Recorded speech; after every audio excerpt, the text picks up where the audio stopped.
donne parce que je vois beaucoup de gens en train de souffrir, ils cherchent à me détruire, ils n'arrivent pas. Alors moi je vais vous aider, je vous donne le secret. Comment détruire Yamomo? Il faut me sortir même le thème sur l'écran comme ça. Comment détruire? Comment me détruire? Je vais vous dire. Écoutez. Le jour où tu te lèves et tu veux combattre contre un saint, même pas contre un saint, je vais loin, mais contre un vrai. Si tu veux combattre celui qui n'a pas de problème avec toi et tu veux réussir, première condition, tes objectifs doivent être purs. Si tes objectifs ne sont pas purs, tu peux me cibler. Cibler un serviteur de Dieu, tu ne feras rien. Pourquoi nous bâtissons des églises?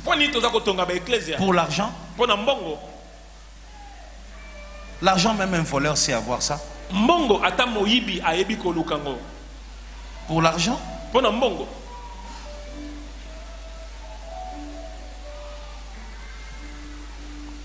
Quels sont tes objectifs lorsque tu vas dans le ministère?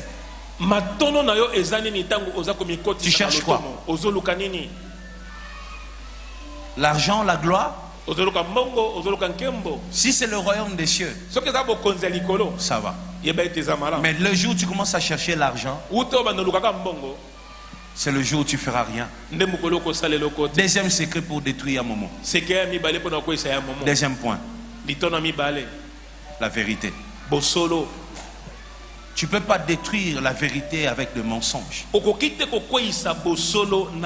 jour où tu veux bâtir ton église, tu veux faire ton ministère, bâtis-le sur la vérité.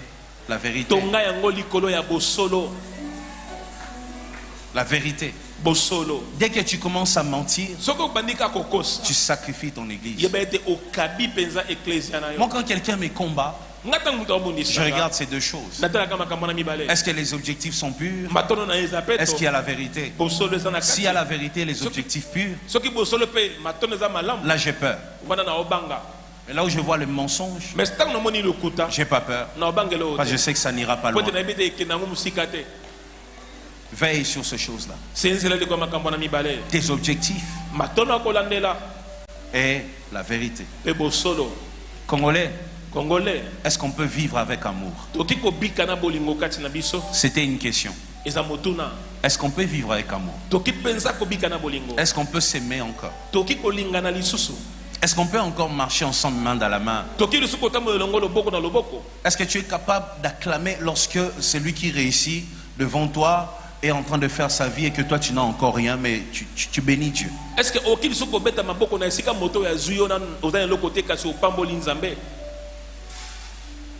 chaque fois que je rencontrais un homme de Dieu, je s'aimais. Je s'aimais dans des ministères. Je s'aimais dans des gens. Je vais dire une chose qui va peut-être mal sonner, mais bon, je ne vais pas le dire. Mais j'ai passé mon temps à s'aimer dans des ministères pour recevoir la bénédiction. Travailler ce côté-là et demander la miséricorde de Dieu sur vos vies. J'aimerais que nous puissions prier. Dis à Dieu, Seigneur, donne-nous l'amour. Juste l'amour, ça suffira. Qu'on s'aime. L'amour dans ces pays. Au nom de Jésus, prie.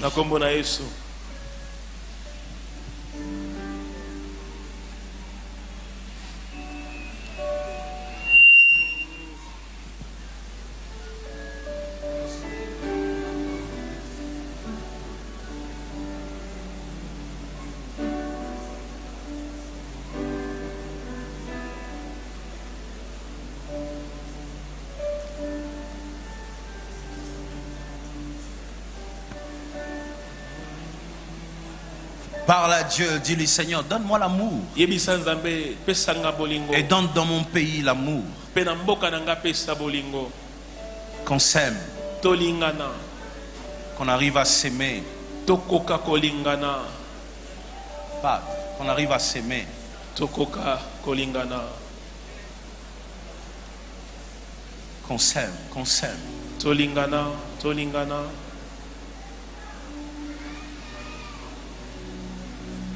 Qu'on s'aime. Tolingana.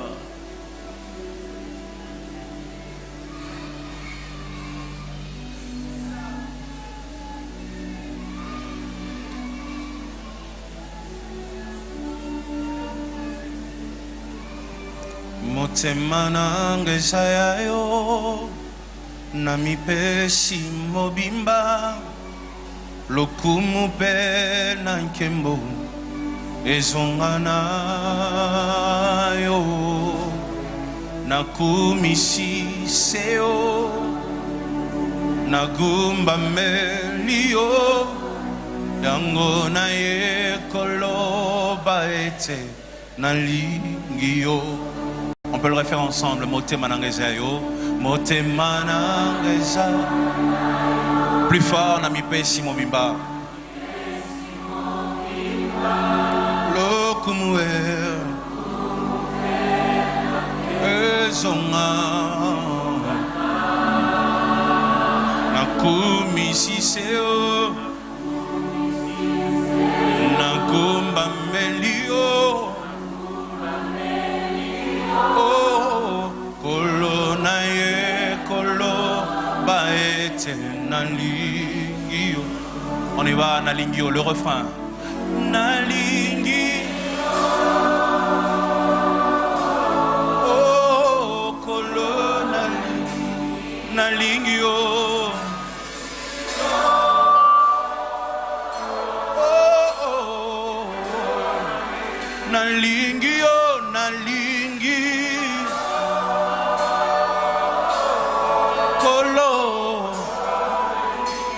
Yango, yango na ye. Oh, yango na ye.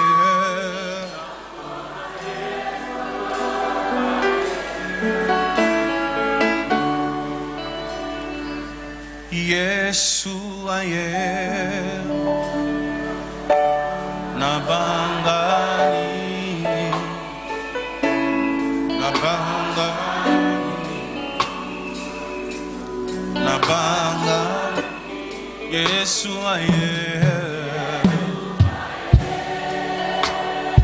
Oh nabangani nabangani ngaya nabangani nyo papa est là. Sa main me touche, sa main me touche, sa main me touche. Namikabi, namikabi. Oh, namikabi na yo, salananga. Oh, nami bonzi.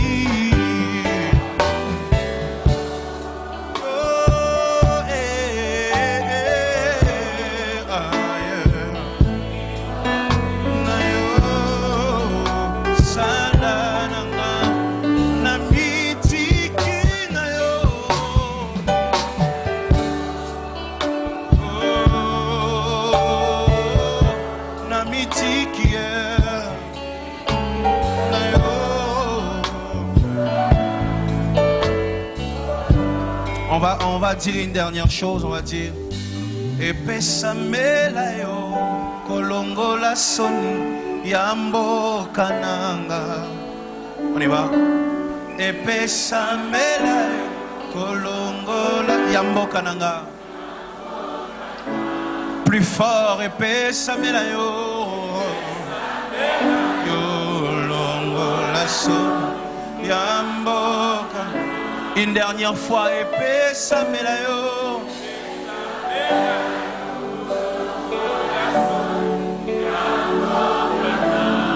Seigneur, aide mon pays à vivre dans l'amour. Aide l'église à avoir de vrais serviteurs qui vont te servir loin de l'hypocrisie et loin de la jalousie. En ton Saint-Nom Jésus, j'ai ainsi prié. Amen. Amen.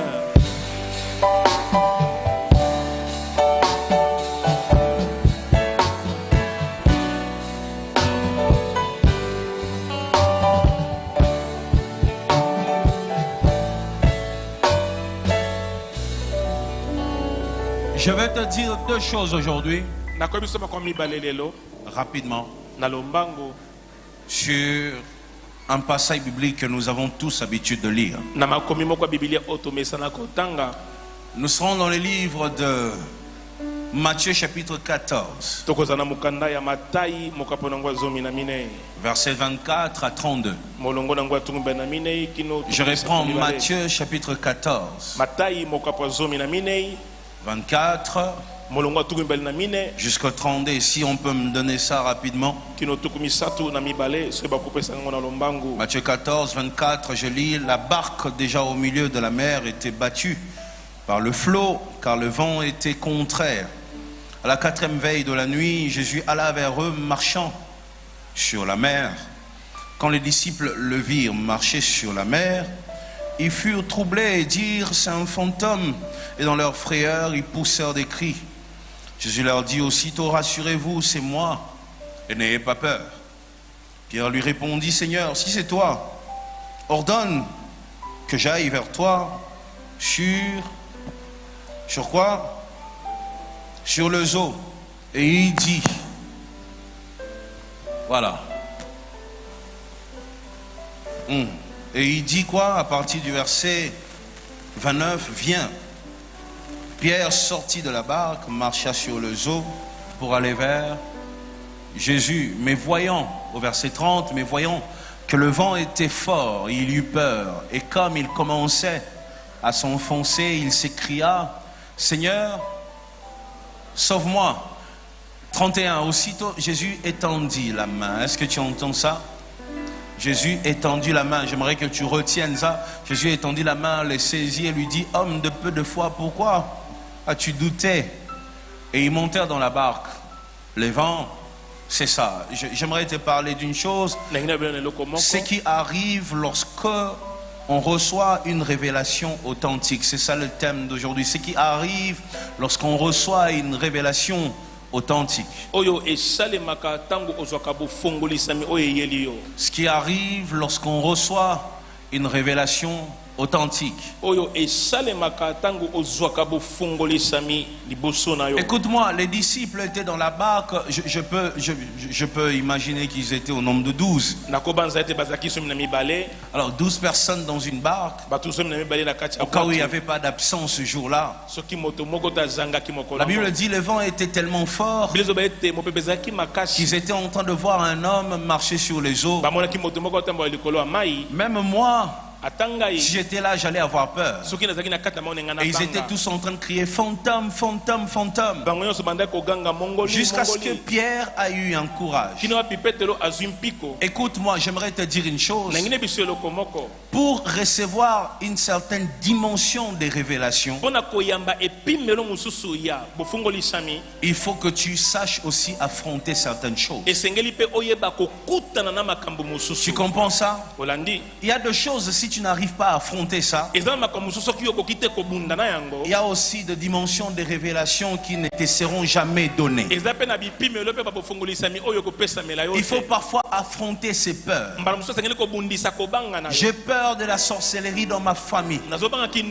Pierre aussi avait peur, mais il a su affronter. C'est normal d'avoir peur, mais ce n'est pas bien de laisser la peur te guider. Le jour où tu as peur, tu dois te dire: c'est normal, je suis humain. Même moi, ton pasteur, ça m'arrive d'avoir peur. Mais je ne laisse pas la peur me guider. Parce que je sais une chose. Depuis que j'ai rencontré le Seigneur Jésus-Christ dans ma vie, ce n'est plus moi qui conduis ma vie. Ce n'est même pas la peur qui peut me guider. Mais c'est l'Esprit de Dieu qui m'oriente jour et nuit. Pierre avait compris ce chose. Lorsque tout le monde parlait un langage de la peur, lui il a commencé, il a démarré une conversation. Est-ce que c'est toi? Et Jésus dit c'est moi. Et malgré les bruits du vent, lui il arrivait quand même à entendre le Seigneur. Une deuxième chose avant d'entrer dans ma prédication, malgré les bruits du vent, tu dois être capable de continuer à entendre ton Dieu. Je réponds encore, malgré les bruits du vent, tu dois être capable de continuer à entendre ton Dieu. Et il y a une chose que le Saint-Esprit est en train de me dire pendant que je parle ici. J'entends la voix de Dieu. Une voix est en train de me dire, Moïse, comment Pierre a fait pour entendre la voix de Jésus-Christ au milieu du vent? Écoute, lorsqu'il y a le vent et que ce vent est fort, dans les eaux, peut-être que tu as déjà voyagé par la mer ou le fleuve, avec les bruits de vagues, tu ne peux pas entendre la personne qui est dans l'autre barque. Mais regardez, Pierre était capable de continuer à entendre la voix de Dieu. Vous savez pourquoi? Malgré les vents, il entendait. Parce que sa communication avec Dieu n'était pas une communication physique mais spirituelle. C'était une communication spirituelle. Lorsque ta relation avec Dieu reste basée sur des choses matérielles, il y a des choses qui vont t'échapper lorsque le bruit du vent sera très fort. Mais lorsque ta relation avec Dieu est bâtie sur des choses spirituelles, les richesses du royaume, même lorsque le vent soufflera, tu continueras à entendre la voix de ton maître. Tu continueras à entendre la voix du maître. Pierre arrivait encore à entendre parce que sa relation, cette communication était basée sur les spirituels. Bâtis ta relation avec Dieu sur des choses spirituelles, et les vents, les tempêtes n'arriveront jamais à interrompre cette communication. Parfois lorsque tu te plains, parfois lorsque tu pleures, tu dis Seigneur, mais ces derniers temps j'entends pas la voix de Dieu. Ces derniers temps Dieu ne me parle plus. Dieu continue à parler. Mais c'est nous sommes tellement préoccupés par tout ce qui se passe autour de nous que nous n'arrivons pas à saisir le langage de Dieu. Commence à t'attacher à ce qui est spirituel. Et tu vivras une vie de révélation. Je rentre dans ma prédication, écoutez-moi. Lorsque Pierre commence à parler avec Jésus, finalement, Jésus lui dit une chose. Une seule chose. Viens. Avec cette petite parole. Avec cette petite parole. Est-ce que deux fois vous réalisez que lorsque Pierre a quitté la barque, lorsqu'il a mis son pied dans l'eau, Pierre avait une seule chose comme assurance. Viens. C'est tout. Il avait que ça pour prendre des risques. Je réponds encore, Pierre n'avait que cette petite parole pour prendre des risques.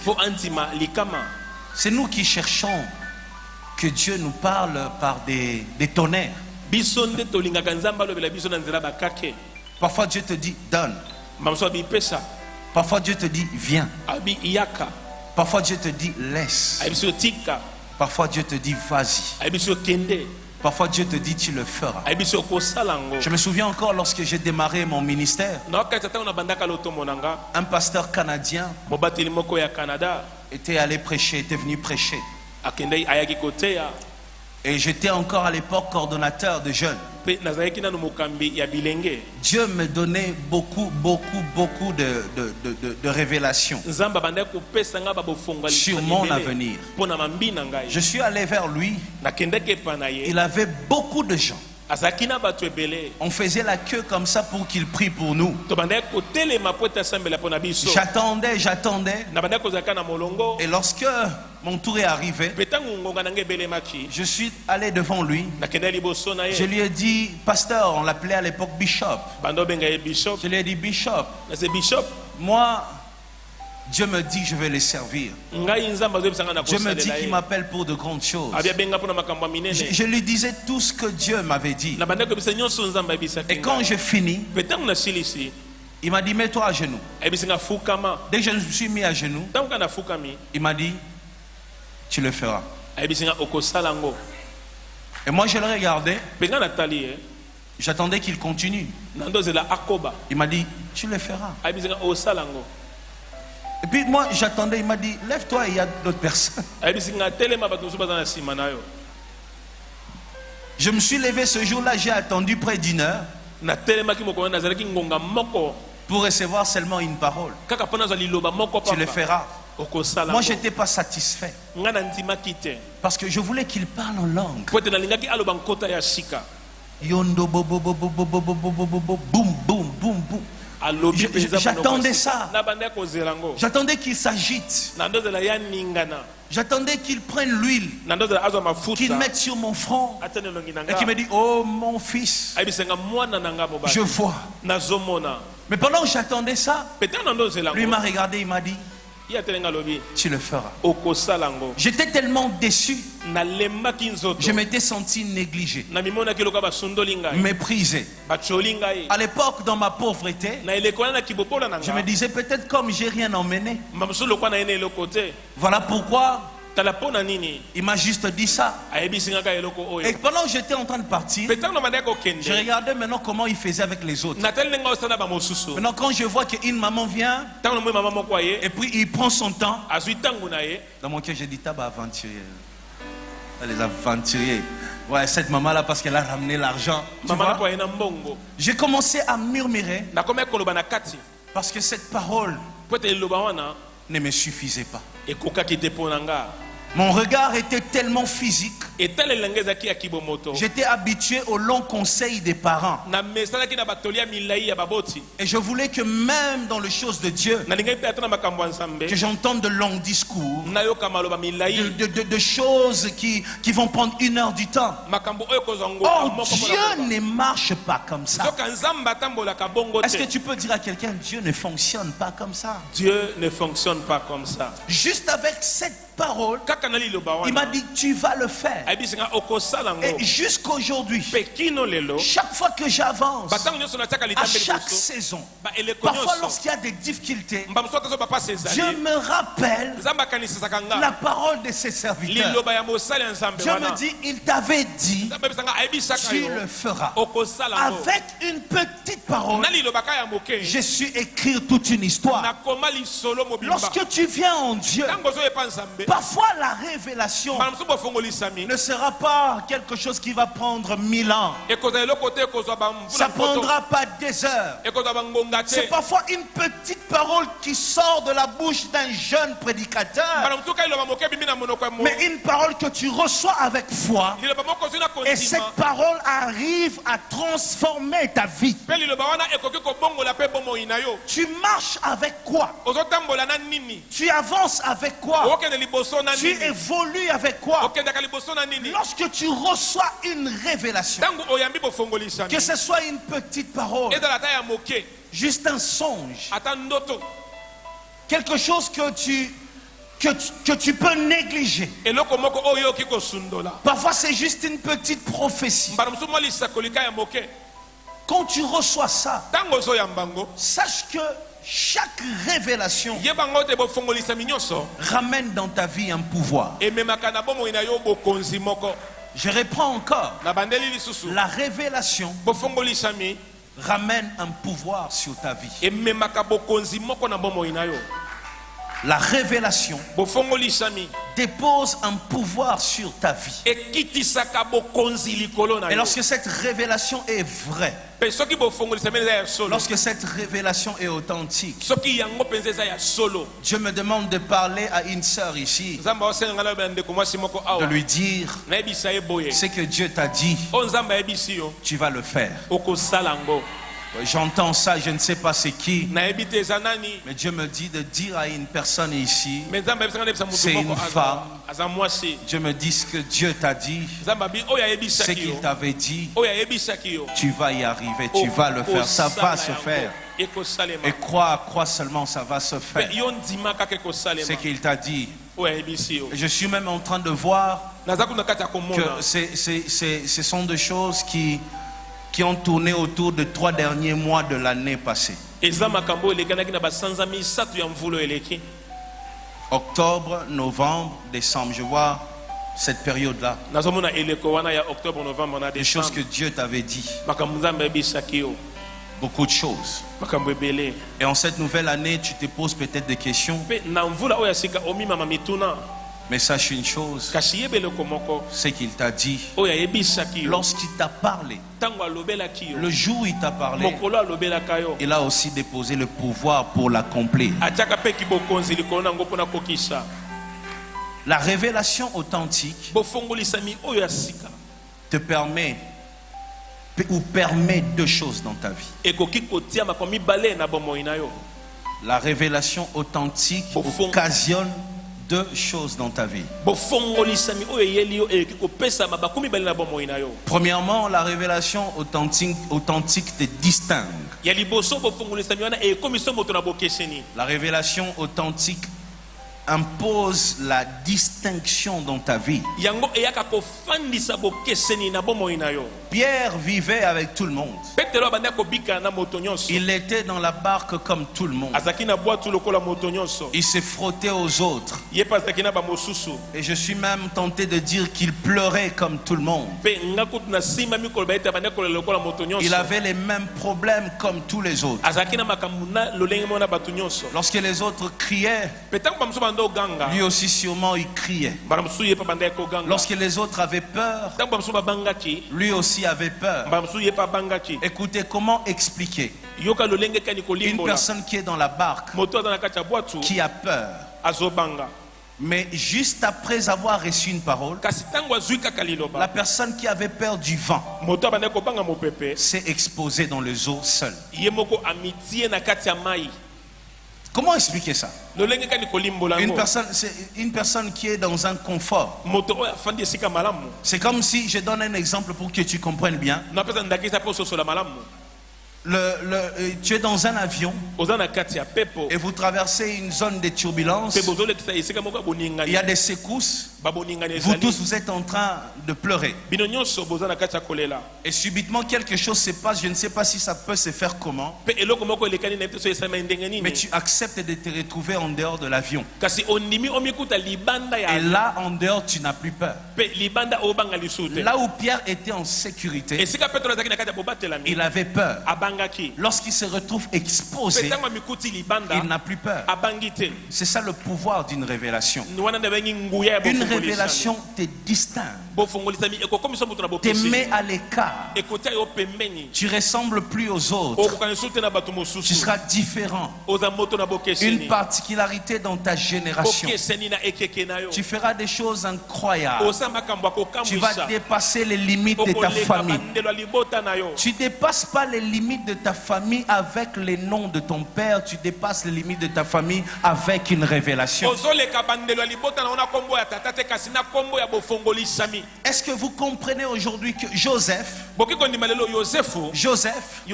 a fait des exploits avec une révélation? Dieu lui a parlé et il a commencé à vivre avec un rêve. Si c'est Dieu qui t'a parlé, sache que en cette année 2020, c'est ce que Dieu t'a dit qui va provoquer la distinction dans ton milieu. Est-ce que tu crois à la distinction ce matin? Est-ce que tu crois à la distinction cette année? Au nom de Jésus-Christ, que toutes les révélations que tu as reçues l'année passée et même les révélations que tu es déjà en train de recevoir puissent imposer la différence, la distinction dans ta vie au nom de Jésus-Christ. Sois différent de ceux de ton entourage. Sois différent de ceux de ta famille. Dépasse les limites de ta maison. Dépasse les limites de ton père. Dépasse les limites de ta mère. Dépasse les limites de tes frères. Là où ils ne sont pas arrivés, toi tu vas arriver. Là où ils n'ont pas mis les pieds, toi tu mettras les pieds. Ceux qui n'ont pas touché, toi tu vas toucher. Là où ils ont échoué, toi tu vas réussir. Que la main de Dieu te distingue.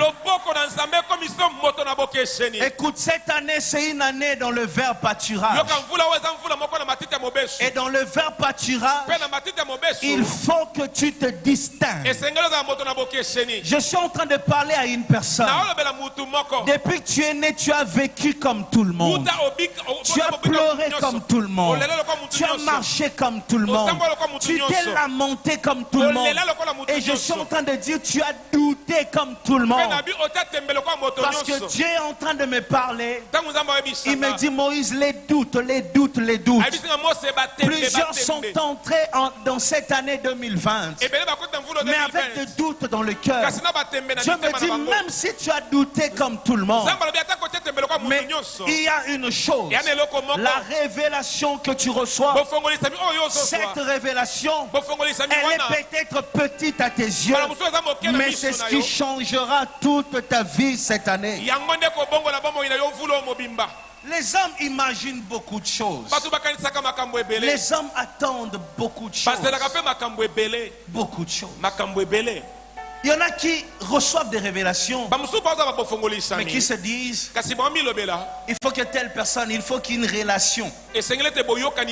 Dieu est capable là où tu connais personne de t'ouvrir une porte qui pouvait s'ouvrir que par des grandes relations. Je sais de quoi je te parle. Je sais très bien de quoi je te parle. Cette année, tu réussiras avec une révélation. Avec une révélation. Tu feras des grandes choses avec une révélation. Avec une révélation. Regarde bien dans toute la Bible. Lorsque les hommes se sont retrouvés loin de Dieu, la première chose qu'ils ont perdue, c'est l'esprit de la révélation. Chaque fois que les hommes se sont retrouvés loin de Dieu, c'est la voix de Dieu qu'ils n'entendaient plus. Parce que Dieu accorde la révélation à ceux qui sont appelés à aller loin. Ceux qui sont appelés à aller loin. Écoute. Lorsque tu montes dans un 207, il y a même un système, on dit Totongi Rai. Et dans les Kotongarai, tu peux voir une personne venir se tenir devant toi. Ça nous arrive de monter dans un bus. Tu ne vois pas devant. Est-ce que ça t'est déjà arrivé? Moi, ça m'est déjà arrivé. De monter dans un bus où je ne vois pas ce qui se passe devant. Tout ce que j'entends, c'est la voix du receveur. 7e yango pesaka mbongo. Nous sommes à 7e, donnez-moi de l'argent. C'est tout ce que j'entends. Mais regarde bien. On peut construire votre ce qu'on appelle ça rail. Hein? On peut placer 1000 personnes devant toi.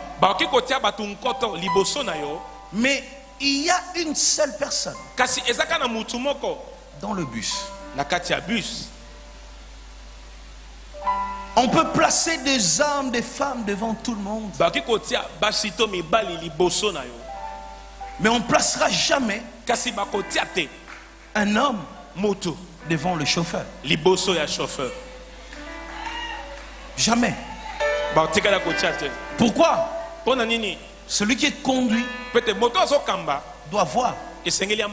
Dans la vision, c'est le domaine de leader. Vois au nom de Jésus. Vois au nom de Jésus. La vision, c'est le domaine de conducteur.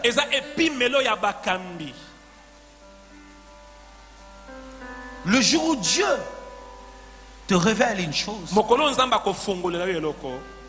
sache, tu es appelé à conduire. Comment je saurais que j'irai loin dans la vie? Ce que tu vois détermine ta mission. Ce que tu vois révèle ta mission. Ce que tu vois révèle ta position dans le bus. Dieu permet que la vue soit barrée à plusieurs, mais pas à toi. J'ai envie de dire à quelqu'un, fais attention à celui qui est capable de rêver. Celui qui est capable de voir est capable de sauver toute une génération. Est-ce que je parle à quelqu'un ce dimanche? Celui qui est capable de voir. Je ne parle pas de celui qui est riche. Je parle de celui qui est capable de voir. Celui qui est capable de voir et capable de sauver toute une génération. Rejouis-toi, toi qui as de rêves. Rejouis-toi, toi qui as de songes. Même si dans tes poches il n'y a encore rien. Mais parce que quand tu dors, tu vois des choses. Rejouis-toi. Parce que la vision, c'est le domaine de conducteur. Dieu réserve des visions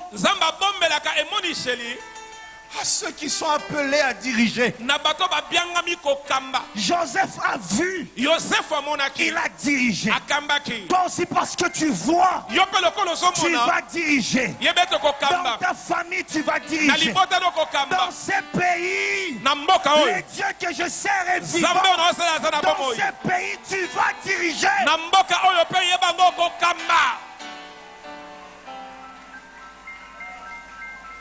Le signe que tu vas diriger, c'est la vision. Mais toi que je te parle, dans le monde spirituel, on accorde la vision à celui qui est appelé à emmener les autres.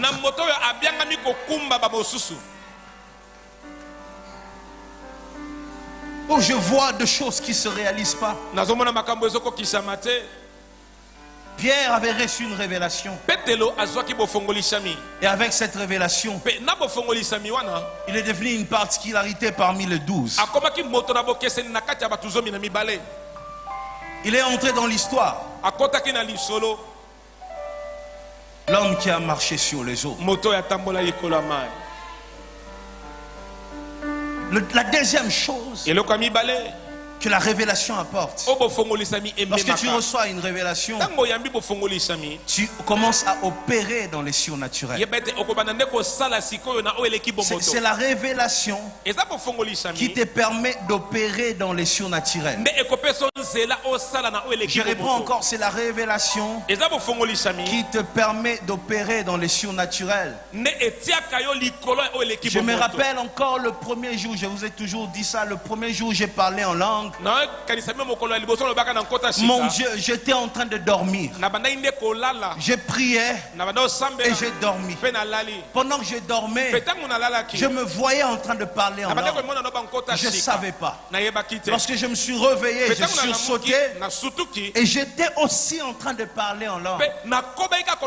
Et depuis ce jour-là, ça ne s'est jamais arrêté. Parfois, lorsque nous sommes en plein culte et que vous voyez une personne au fond commencer à parler en langue pendant une prédication, comprenez une chose, son esprit vient d'enregistrer une révélation. Son esprit vient d'enregistrer une révélation. Il y a plusieurs choses. Le monde de la révélation, c'est comme plusieurs images qui défilent devant toi. C'est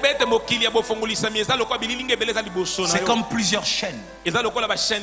Ça passe. Tu zappes.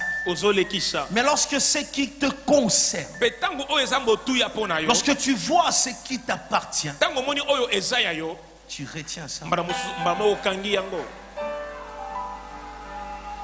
Ça reste. Parce que c'est ton domaine. Ton esprit est compatible à cette révélation. Le problème dans une prédication, ce n'est pas les 45 minutes. Ce n'est pas les 120 minutes du prédicateur. Le problème dans une prédication, c'est d'être capable de saisir. Parfois même pas une phrase. Parfois c'est juste un mot. Une seule chose que tu saisis, qui est compatible à ta situation. Quand je prêche, qu'est-ce qui est compatible à ta situation? Saisis ça. Saisis. Pendant que Pierre entendait fantôme, fantôme, fantôme, il laissait passer ces informations jusqu'à ce qu'il a entendu viens. Parce que dans son cœur, il avait envie de venir. Il disait dans son cœur, si c'est toi, que je vienne. Avant que Dieu agisse, il crée un désir dans ton cœur. Il crée une soif. Lorsque tu vois Dieu créer une soif, c'est-à-dire il a une provision à déposer dans ta vie. Attention, fais très attention aux périodes où tu ressens un vide en toi. Est-ce que je peux parler comme un prophète? Est-ce que tu permets que je sois profond? Écoute, fais attention aux périodes où tu ressens un vide en toi. Ces derniers temps, je ne comprends pas. Je ressens une tristesse. Ces derniers temps, je ne comprends pas. Il y a un vide en moi. Et c'est là que plusieurs pêchent. Cette sœur-là, lorsqu'elle a ressenti le vide, elle a couru vers son copain. Ce frère-là, lorsqu'il a ressenti un vide, il a couru Paris Match. Paris Foot. Tu vois? Nous essayons de combler nos vides par des choses physiques.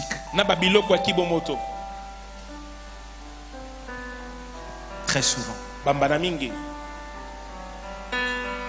Regardez. Samuel. Il a entendu une voix. Samuel. Samuel, ça a créé une soif en lui. Il a commencé à courir vers un homme. Et l'homme lui dit, moi, je ne t'ai pas appelé. C'est ce qui t'arrive. Remarque que quand tu cours vers un homme, ton problème s'empire. Est-ce que j'ai menti? Regarde bien, chaque fois qu'il y a une soif dans ton cœur et que tu cours vers un homme, c'est comme si on rajoutait un poids sur toi. J'ai rencontré celui qui me disait, je bois pour oublier. Parce que dans sa vie, il ressentait une soif. Et pour lui, pour combler cette soif, il courait vers l'alcool. L'autre courait vers les prostituées. C'était ça. Or, quand tu ressens une soif, pendant que Samuel courait chaque jour, jusqu'à ce qu'un jour, le prophète Élie lui a dit, ne viens plus vers moi. Mets-toi à genoux et dis, ton serviteur écoute. Lorsque Dieu crée une soif en toi, c'est pas pour qu'un homme vienne combler ses vides. L'homme ne peut pas remplir là où Dieu a imposé un vide. Retiens ces choses. Lorsque Dieu a créé un vide, sache qu'il te réclame à ses pieds. Puis a commencé à ressentir une soif. Mais attendez, regardez-moi. C'est qui cet homme ordinaire? Est-ce que c'est normal? Hein? Est-ce que c'est normal? Un homme ordinaire, physique, se lève un matin.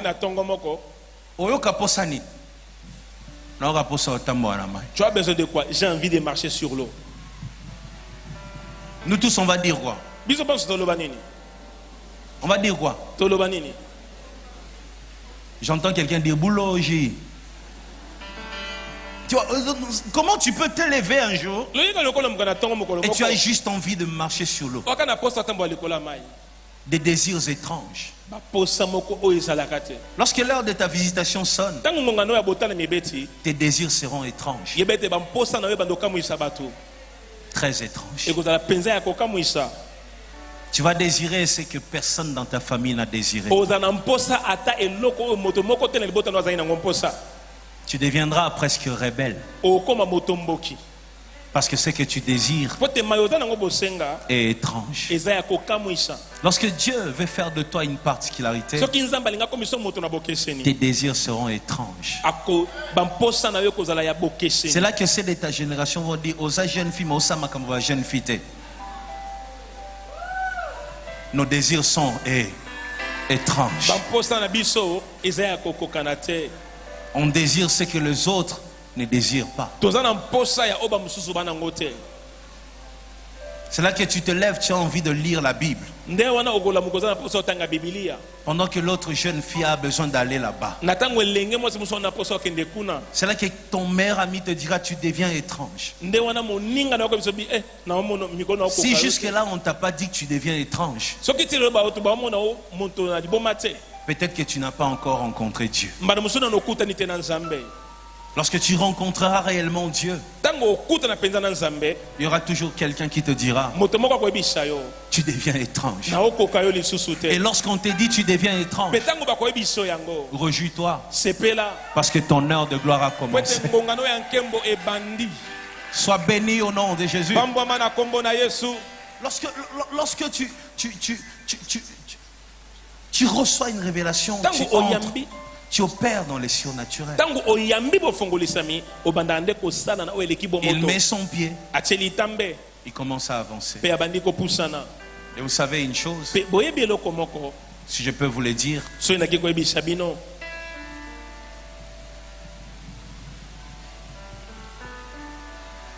je préfère m'arrêter là.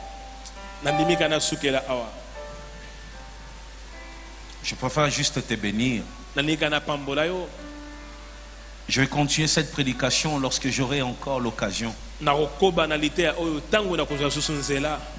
Je vais enchaîner. N'oublie pas une chose que tu dois retenir. Lorsque l'heure de ta visitation sonne, tu auras des désirs étranges. Tu auras envie de quitter des personnes que tu as aimées. Parce qu'ils sont plus compatibles au lieu où Dieu t'emmène. Lorsque l'heure de ta visitation sonne, tu ressentiras de choses étranges. C'est là que Paul est en train de dire: ce qui était moi, pour moi comme un gain. Je commence à regarder ça comme une perte. Et il dit même comme la boue. Comme la boue. Pourquoi? Parce que il a reçu une révélation. Je t'encourage, toi qui es maudite chaque jour, parce que tu as reçu une révélation. Si tes désirs sont étranges, ton miracle aussi sera étrange. Laisse-moi te bénir. Qu'un miracle étrange, un miracle qui surprend, un miracle qui dépasse, un miracle qui étonne, que ce miracle-là t'accompagne cette année 2020. Vis de choses étranges, des choses qui vont surprendre ton entourage, des choses qui vont surprendre ta famille, des choses qui vont même surprendre ces pays. Reçois la bénédiction sur ta vie. Reçois la bénédiction qui va étonner le monde. Je confirme que 2020 sera une année de bonnes choses pour toi.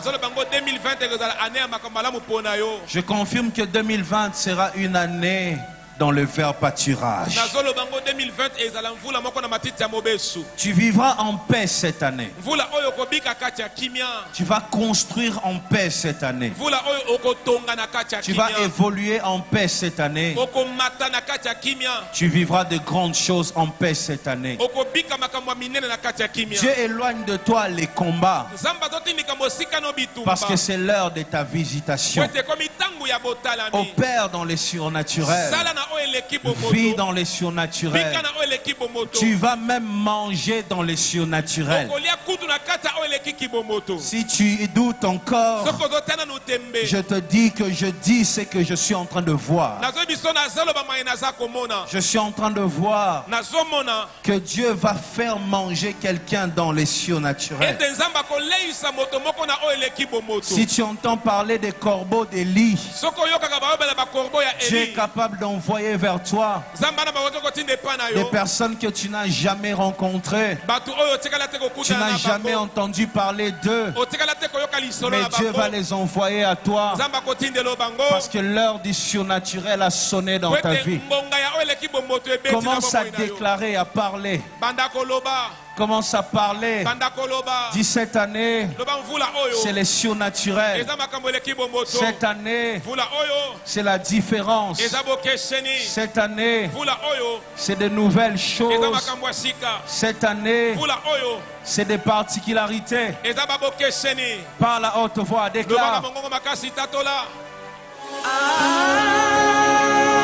Je vous invite au choix de la foi en Dieu. Car si vous voulez courir, lui seul peut vous faire courir aussi vite qu'un guépard. Lui seul peut vous rendre aussi dur qu'un roc. Moïse Mbie Ministries, venez rencontrer Dieu.